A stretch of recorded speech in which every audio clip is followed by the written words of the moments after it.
എല്ലാവർക്കും നമസ്കാരം. ഞാനിപ്പോൾ നിൽക്കുന്നത് കൊടുങ്ങല്ലൂർ ശ്രീകുറുമ്പ ഭഗവതി ക്ഷേത്രത്തിൻ്റെ കിഴക്കേ നടയിലുള്ള ആൽമരത്തിൻ്റെ ചുവട്ടിലാണ് കേട്ടോ. ആയിരക്കണക്കിന് വർഷങ്ങൾ ഇങ്ങനെ ഭൂമിയിൽ നിൽക്കുമ്പോൾ ഓരോ ആൽമരങ്ങൾക്കും നമ്മളോട് പറയാനുള്ളത് എന്തായിരിക്കും?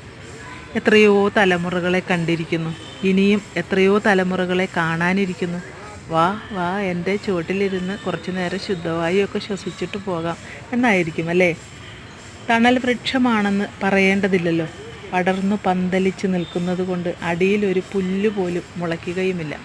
ഓരോ ക്ഷേത്രാങ്കണങ്ങളിലും പ്രൗഢിയുടെയും പ്രതാപത്തിൻ്റെയും അടയാളങ്ങളാണ് ആൽമരങ്ങൾ.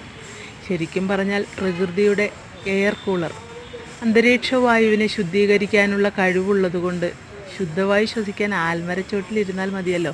വൃക്ഷങ്ങളുടെ രാജാവ്, ദേവവൃക്ഷം, ബോധിവൃക്ഷം തുടങ്ങി ധാരാളം വിശേഷണങ്ങളുണ്ട് ആൽമരത്തിന്.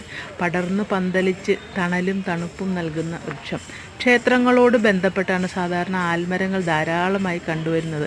ആലിലകൾ എപ്പോഴും അനങ്ങിക്കൊണ്ടിരിക്കുന്നത് കൊണ്ടാണ് ശലദള എന്നൊരു പേരും വന്നിട്ടുള്ളത്. ശിഖരങ്ങളിൽ നിന്ന് താഴേക്ക് വളരുന്ന വേരുകൾ ഉള്ളതുകൊണ്ടാണ് ആൽമരത്തിന് ബഹുപാത എന്നും പേര് വന്നത്. ഒരു വലിയ ആൽമരം 1 മണിക്കൂറിൽ 3000 ടൺ ഓക്സിജൻ വരെ പുറപ്പെടുവിക്കുമത്രേ. അന്തരീക്ഷത്തിലെ ശുദ്ധവായുവിനെ നിലനിർത്താൻ ഇതിൽ കൂടുതൽ എന്തു വേണം? ആരോഗ്യപരമായ അനേകം ഗുണഫലങ്ങളാണ് ആൽമരത്തിനുള്ളത്. നിരവധി രോഗങ്ങൾക്കുള്ള പ്രതിവിധി ആലിൻ്റെ വേരുകളിലും തളിരിലകളിലുമുണ്ടത്രേ. ബുദ്ധനെ സിദ്ധനാക്കിയ ബോധിവൃക്ഷവും ഇതുതന്നെ. ആൽമര പ്രദക്ഷിണം സർവ്വരോഗങ്ങൾക്കുമുള്ള പരിഹാരമാണെന്ന് ഹൈന്ദവ വിശ്വാസത്തിൽ പറയുന്നു. 7 പ്രാവശ്യമാണ് ആലിനെ പ്രദക്ഷിണം ചെയ്യേണ്ടത്. പ്രദക്ഷിണം ചെയ്യേണ്ട സമയത്ത് ചൊല്ലേണ്ട മന്ത്രവുമുണ്ട്.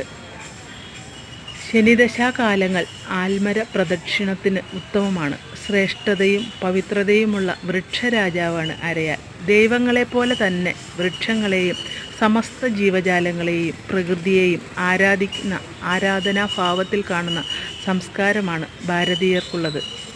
പ്രത്യേകിച്ചും ആൽമരത്തിന് കൊടുംചൂടിലും ആൽമരച്ചവട്ടിൽ കുളിരേകുന്ന ഇളങ്കാറ്റ് എപ്പോഴും ഉണ്ടാകും. മനസ്സിനെ ഏകാഗ്രമാക്കി വയ്ക്കുവാനും ആൽമരച്ചുവട്ടിലിരുന്ന് ധ്യാനവും മന്ത്രജപവും സൂര്യനമസ്കാരവും ഒക്കെ ശീലമാക്കുന്നത് ഉത്തമമാണ്.